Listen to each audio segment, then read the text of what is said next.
নজর রাখবো পরবর্তী সংবাদে। আজ ইন্দিরা গান্ধীর জন্মজয়ন্তী উপলক্ষে সংহতি পদযাত্রার আয়োজন করা হয়েছে এবং দেখা গেছে আজকের এই শেষ দিনে পদযাত্রায় পা মিলিয়েছেন প্রদেশ সভাপতি আশিস কুমার সাহা এবং সংহতি পদযাত্রায় ইন্দিরা গান্ধীর জন্মজয়ন্তী উপলক্ষে মঙ্গলবার ছিল সারা ত্রিপুরা রাজ্যে কংগ্রেসের সংগঠিত পদযাত্রা শেষ দিন।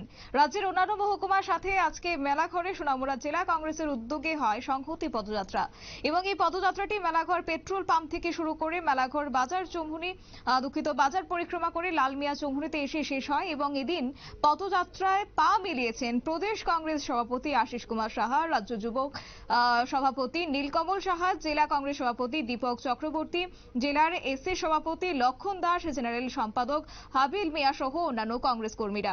সংহতি পদযাত্রায় নিয়ে প্রদেশ কংগ্রেস সভাপতি আশিস কুমার সাহা বলেছেন যে সংহতি পদযাত্রায় তারা ব্যাপক সাড়া পেয়েছেন এবং তিনি বর্তমান বিজেপি সরকারের তুমুল সমালোচনা করেছেন। কি রয়েছে বক্তব্য শুনুন। নেতাজির প্রয়াণ দিবস থেকে এক সংহতি পদযাত্রা সারা রাজ্যব্যাপী প্রতিটা ব্লকে সংগঠিত হয়ে চলেছে। আজকে 19শে নভেম্বর ইন্দিরাজির জন্মদিন। এই জন্মদিনে সংহতি পদযাত্রার সমাপন কর্মসূচি কেন্দ্রীয়ভাবে আগরতলায় সদর জেলা কংগ্রেসের উদ্যোগে এই কর্মসূচি সমাপন হবে এবং প্রতিটা জেলায় আজকে সমাপন কর্মসূচি পদযাত্রার পরবর্তী পর্যায়ে এটা সম্পন্ন করা হবে। ইন্দিরাজি প্রিয়দর্শিনী, ভারতবর্ষের প্রথম প্রয়াত মহিলা প্রধানমন্ত্রী। উনি ছিলেন বিশ্বনেত্রী।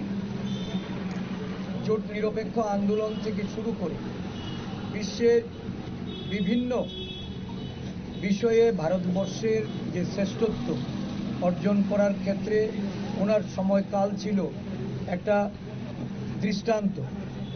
ইন্দিরাজি দেশের জন্য প্রাণ দিয়েছেন, বিশেষ করে জাতীয় সংহতি, ভারতবর্ষের অখণ্ডতা। এই দিবসে আমরা শহীদান দিবস পালন করে 31শে অক্টোবর থেকে যে পদযাত্রা আমরা শুরু করেছি, এই পদযাত্রা রাজ্যের মানুষের কাছে একটা বার্তা বহন করে নিয়ে গেছে। দেশের বা রাজ্যের অভ্যন্তরে জাতিগত বিভেদ, ধর্মীয় উন্মাদনা এবং সন্ত্রাসবাদ, উগ্রবাদ, বিচ্ছিন্নতাকামী শক্তি যেভাবে মাথাচাড়া দিয়ে ভারতবর্ষের জাতীয় সংহতিকে নষ্ট করে দিতে চাইছে, ষড়যন্ত্র করে জাতিতে জাতিতে, ধর্মের, বর্ণের মানুষের মধ্যে যে লড়াইয়ে আজকে মানুষকে সেখানে নামিয়ে নিয়ে এসে এটাকে প্রতিহত করা আমাদের জাতীয় কংগ্রেস নেতৃত্ব, মল্লিকার্জুন খার্গেজি, রাহুল গান্ধীজি, আমাদের সমস্ত কেন্দ্রীয় নেতৃত্বরা রাজ্যে।